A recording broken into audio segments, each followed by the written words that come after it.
Jovencitos, bienvenidos otra vez al curso de filosofía, ahora en la resolución de la práctica dirigida. Estamos en la semana 18, el tema es ética. Hemos trabajado ya los principales conceptos, los principales aspectos que involucra esta disciplina, la ética. Hemos visto lo que es el acto moral, lo que es el agente moral, las facultades imprescindibles para que nuestras acciones sean morales.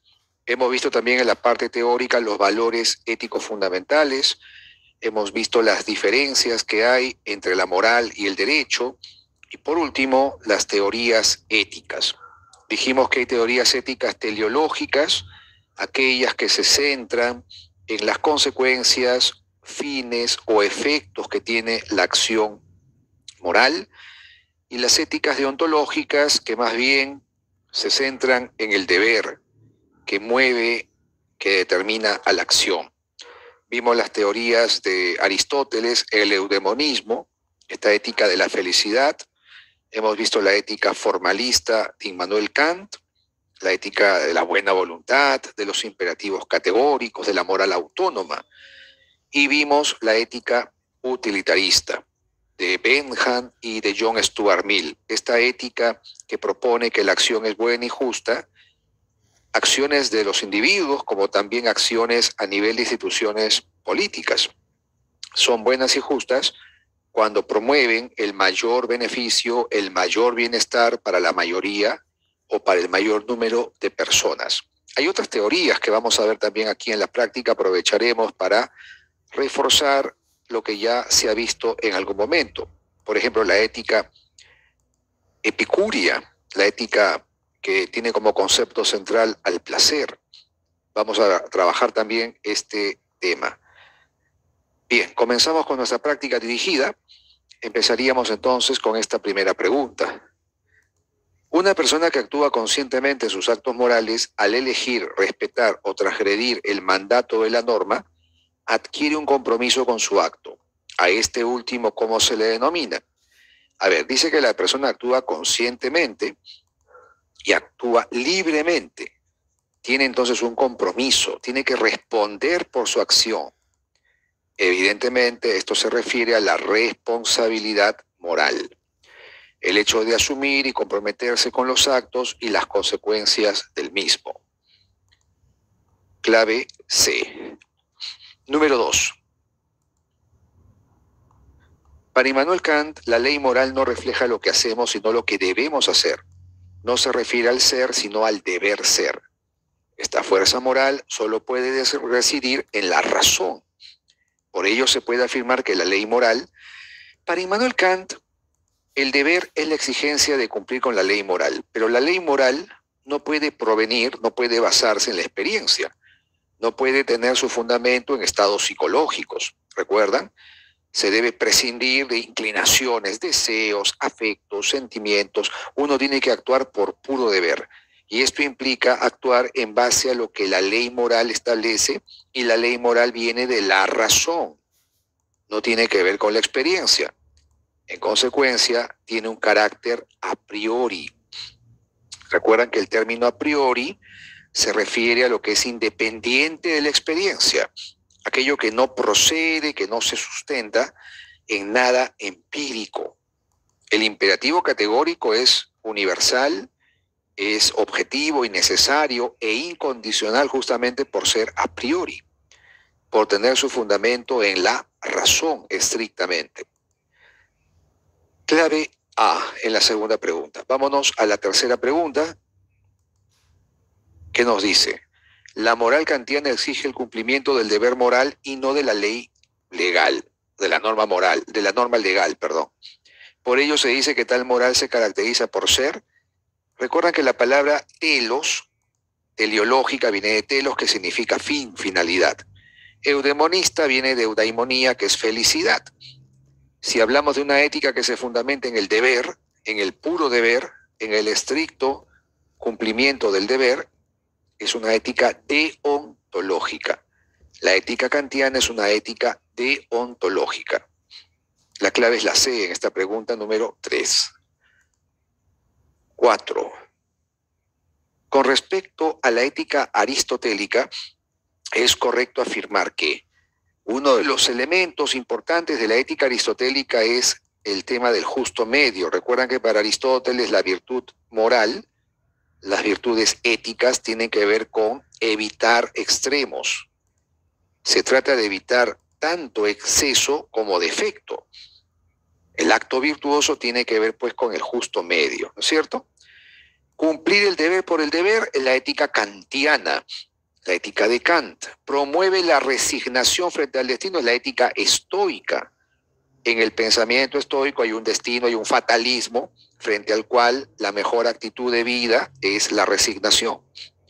Buscar el mayor bienestar para la mayoría de personas es la ética utilitarista. La clave aquí es la A, entonces. Justo medio, Aristóteles. Evitar extremos, tanto el exceso como el defecto. Número 5. El valor ético que exige el respeto al ser humano por el hecho de serlo y que por ello se le considera como un fin en sí mismo, no como un medio, es la dignidad, ¿no es cierto? Entendemos por dignidad este valor ético fundamental por el cual un ser humano, el simple hecho de ser humano, le otorga, como se dice, un valor absoluto. El ser humano debe ser tratado entonces como un fin. De ninguna manera debe ser visto como un medio, como un instrumento, como una cosa. Este es el valor de la dignidad. Vamos a la número 6. Tenemos una lectura. Pregunta de tipo San Marcos, ¿no? Así está viniendo mucho en San Marcos, ya sabemos. Vamos a leer. Entendemos por principio de utilidad aquel que aprueba o desaprueba cualquier acción, de acuerdo a la cual se puede aumentar o disminuir la felicidad. Ojo con esto. Aumento o disminución de aquellas personas cuyos intereses están en cuestión, o lo que indica lo mismo con palabras diferentes, que promueve la felicidad o se opone a ella. Digo que cualquier acción, y por esto entiendo no solamente cualquier acción de un individuo, sino también cualquier medida de gobierno. Entonces, este concepto, este criterio de utilidad, se aplica no solamente a los actos individuales del hombre, también se aplica a las medidas gubernamentales, es decir, el Estado. El Estado puede promover una determinada política pública, como se dice, medidas, y estas también deben cumplir con el criterio de máxima utilidad. Si el gobierno promueve una medida que va a favorecer a pocos, no sería bueno ni justo. La medida tendría que favorecer a más personas. Si incrementa, si aumenta el bienestar de más personas, la medida será justa o buena. Entonces queda claro que el autor está hablando no solo de acciones individuales, sino también de las acciones, de las medidas que implementa un Estado. Queda claro también que el principio de utilidad tiene que ver con un aspecto de aumento o disminución. Estamos hablando de una visión, un enfoque cuantitativo, ¿no es cierto? Cantidad aumenta, disminuye, mayor, menor. Entonces la clave tiene que ser cerebro. Estamos hablando de un aspecto, cierto aspecto cuantitativo en el principio de utilidad. Vámonos a la número 7. Texto. Este texto se refiere a la ética de Epicuro, fíjense. Importa librarse de miedos y angustias porque el objetivo de la vida buena es el placer y la ausencia de sufrimiento. Se conjugan en la ética de Epicuro dos elementos en principio incompatibles: el hedonismo, el placer como objetivo, y una austeridad implacable que en realidad nos da la verdadera medida del placer que hay que buscar. Epicuro piensa desde el cuerpo. Atención a esta parte. Nos dice que Epicuro piensa desde el cuerpo, como ha escrito Emilio Lledó, otro intelectual. Frente a las opiniones y las costumbres de los hombres, frente a las convenciones, el criterio para actuar es el que nos dicta nuestro propio cuerpo. Ni la sociedad ni los dioses deben decirnos qué debemos hacer. Es ese conjunto de átomos que nos constituye el que determina por dónde debemos ir. Aquí hay que recordar que la visión de Epicuro, las cosas del universo están compuestas de átomos. Epicuro asume una visión atomista de la realidad. Por eso al final habla, ¿no?, de ese conjunto de átomos que es el cuerpo. Nos está diciendo que el patrón, el criterio, la medida para evaluar las acciones favorables, desfavorables, placenteras o no placenteras, no son los dioses, no es la sociedad. No se trata aquí de un principio abstracto, trascendente, no, es el cuerpo, el punto de partida, la medida, el criterio. Las acciones serán buenas o malas, placenteras o no placenteras, en función del cuerpo. Eso está claro en esta pregunta. Por lo tanto, en este texto, perdón. Por lo tanto, en esta pregunta, la respuesta ya la sabemos. Para Epicuro, el criterio de nuestros actos morales viene dado por el cuerpo, no por los dioses, no por la sociedad y sus convenciones, sino por el propio cuerpo. Este conjunto de átomos, como dice la lectura. Vamos a la pregunta número 8. La ética hedonista, tú recuerdas que la palabra hedoné significa placer, ¿no es cierto? Placer. Pero la ética hedonista de Epicuro no se basa, pues, en el disfrute desenfrenado, en el goce activo, inquieto, intranquilo de las cosas. No es una ética que te impulsa a buscar, a promover el placer, los placeres. No, se trata más bien de la tranquilidad, la ausencia de dolor. Eso es, ¿no? El placer no se entiende para Epicuro como la búsqueda permanente, incansable, inquieta de los goces, de los placeres carnales, sensuales, dice él. Es más bien una ética que habla de un placer estático, un placer en reposo. Es el hecho de la tranquilidad, la imperturbabilidad, la serenidad, ¿no es cierto? La ataraxia, ¿recuerdan ustedes ese concepto de la ética antigua, helenística, que está presente en Epicuro? No tener dolor en el cuerpo ni turbaciones en el alma. La tranquilidad, el sosiego. Vamos a la siguiente pregunta. Los niños, por su inmadurez, no son todavía capaces de comprender el significado y el sentido de las normas morales, ¿recuerdan? También están quienes por deficiencias mentales se encuentran en esa situación. Estamos hablando de seres humanos, obviamente niños, de dementes, enfermos mentales, como se les llame. Son seres humanos, pero no son personas morales. Algunos los llaman amorales, personas no morales. No tienen conciencia, no tienen libertad, carecen de toda responsabilidad en sus actos. Por lo tanto, no cabe juzgar la conducta de un niño o de un demente moralmente hablando. No se puede juzgar moralmente lo que hace un niño o lo que hace un loco. No tiene conciencia, no tiene libertad, no hay responsabilidad en sus actos. La clave sería la D. Vamos a la pregunta 10, más corta. Hay responsabilidad cuando hay libertad y hay conciencia. El hecho de darse cuenta de lo que uno hace, el hecho de conocer el sentido, significado del acto que uno realiza, el hecho de identificar y distinguir lo que es bueno y lo que es malo. Conciencia. Libertad, recuerdan, es el decidir autónomamente. Decidir una u otra opción por uno mismo, por la propia voluntad. Entonces esos son los requisitos fundamentales del acto moral. Conciencia y libertad. 11. La moral utilitarista reconoce al ser humano el poder de sacrificar su propio bien por el bien de los otros, nos dice John Stuart Mill. Solo rehúsa admitir que el sacrificio sea un bien por sí mismo. Esto está clarísimo. El hecho de sacrificarse por otros no es algo bueno por sí mismo. No hay nada que sea bueno por sí mismo para esta ética. Recuerdan, esta es una ética teleológica, es una ética consecuencialista. Lo que hagamos, un sacrificio, un acto de altruismo, un acto de sacrificio, no es bueno de por sí. No. El acto es bueno por las consecuencias que trae. En este caso, que promueva mayor felicidad, mayor bienestar para mayor número de personas. Dice bien claro el autor, un sacrificio que no aumenta ni tiende a aumentar la suma total de la felicidad, lo considera desperdiciado.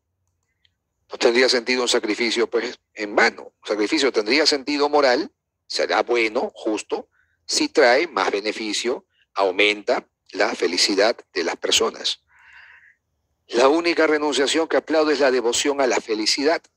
o a alguno de los medios para conseguir la felicidad de los demás, ya de los hombres considerados colectivamente, ya de los hombres, de los individuos dentro de los límites impuestos por los intereses colectivos de la humanidad. Debo advertir una vez más que los detractores del utilitarismo no le hacen justicia de reconocer que la felicidad en que se cifra la concepción utilitarista de una conducta justa no es la propia felicidad del que obra, sino la de todos. Está clarísimo. John Stuart Mill está diciéndonos que critican al utilitarismo indebidamente. El utilitarismo no está proponiendo la propia felicidad, es decir, que yo actúe buscando mi propio beneficio, no. Se trata de promover el beneficio de los demás, de la mayor cantidad de personas. Entonces se trata, como decíamos en la parte teórica, de conjugar, de armonizar el beneficio, el interés personal con el colectivo.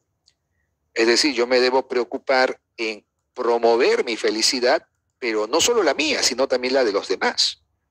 El utilitarismo exige a cada uno que entre su propia felicidad y la de los demás sea un espectador tan estrictamente imparcial como desinteresado y benevolente. Yo debo promover entonces la felicidad general. Vamos a la pregunta. Teniendo en cuenta el texto, ¿qué término sería compatible con el utilitarismo? En base a lo que ha dicho el autor, el utilitarismo no promueve una ética egoísta, individualista. Ahora, tampoco se puede hablar de socialismo, ¿verdad? El socialismo implica otros aspectos. El utilitarismo es una propuesta ética, política, pero no es socialista, no tiene ninguna vertiente marxista detrás. John Stuart Mill, Jeremy Bentham están en la tradición inglesa. El utilitarismo propone que el acto es bueno y justo cuando trae mayor beneficio para más personas. Punto. Ese es el criterio ético-político. Y se ha dicho que esta ética utilitarista es, por lo tanto, una ética del altruismo. ¿Por qué del altruismo? Porque yo debo atender al bienestar de los demás y no solo al mío propio, personal. La clave es dedo, entonces. Por eso es que el sacrificio tiene sentido cuando trae, cuando promueve, cuando representa un mayor bienestar para los demás. Si no, no tendría sentido el sacrificio. Vamos a la pregunta 12. ¿Un sacrificio solo será valorado si? Hemos visto que para el autor un sacrificio, un acto de sacrificio que no represente, que no acarree ventaja, beneficio, utilidad para los demás no tiene sentido. El sacrificio tendrá sentido moral, será valorado solo si representa más felicidad para más personas. No es porque persiga un fin en sí mismo, de forma desinteresada, no. Bien claro ha dicho que el acto de sacrificio no es un bien en sí mismo. La clave sería entonces que afecte el crecimiento de felicidad. Solo en ese sentido sería el sacrificio válido. Nada es bueno en sí mismo, depende del nivel de felicidad. Los sacrificios son valorados si proporcionan felicidad a los demás. Si es que representa, no si es que constituye un mayor beneficio para los demás. Bien, vamos a la número 13. Teniendo en cuenta que la moral kantiana tiene como objetivo producir una buena voluntad que quiera hacer el bien y así cumplir con el deber moral, entonces señala los enunciados que son compatibles con la moral kantiana. La acción es buena por sus consecuencias, la acción es buena al margen de sus efectos, el deber moral se impone en función de fines, el deber se vincula con la buena voluntad. Muy bien, a ver, ¿qué enunciados corresponderían a la ética kantiana? Recordemos que la ética kantiana es una ética formalista, es una ética deontológica. Un acto es bueno por el deber mismo. Una acción es buena determinada solo por el deber, no por los fines, no por las consecuencias. No es buena por el efecto, el resultado que traiga la acción, sino que es buena en sí misma, por el puro deber determinada. Entonces, la acción es buena por su consecuencia, sería falso. La acción es buena al margen de sus efectos, eso sí es correcto, ¿no? Al margen de efectos, consecuencias o fines, el acto va a ser bueno, siempre que se cumpla por buena voluntad, por puro deber. El deber moral se impone en función de fines, no es teleológica, no es una ética de fines, es una ética del deber. y el deber se vincula con la buena voluntad. Por lo tanto, la clave tiene que ser 2 y 4. Muy bien, vamos a la última pregunta. ¿Qué nos dice la última pregunta? Relacionemos. Aquí hay que relacionar simplemente la tesis con el autor. Ya hemos visto esto, así que no hay mayor dificultad en presentar la respuesta. Lo bueno es lo que trae mayor beneficio para la mayoría es utilitarismo. Lo plantea John Stuart Mill. Lo único bueno en sí mismo es la buena voluntad, es la tesis kantiana. El bien es aquello a lo que se tiende, el fin, o sea, la felicidad, es aristotélica. Y la tranquilidad del alma, el estado placentero, la ataraxia, lo plantea Epicuro. Entonces, si revisamos, sería 1 con C, correcto. 2 iría con D. 3 iría con A, Aristóteles, y 4 con B. Es correcto, la clave en este caso es la A. Muy bien, chicos, con eso entonces hemos culminado nuestra práctica dirigida, que corresponde al tema de la ética. Han podido ver ustedes que muchas preguntas de exámenes de admisión han abordado estos problemas de la ética. Ha venido preguntas sobre ética kantiana, la ética aristotélica, la ética utilitarista. Ha venido preguntas acerca de la acción moral, el sujeto moral, también los valores éticos. Vamos a dejarlo ahí. Nos vemos en una próxima edición. Gracias por su atención. Hasta pronto.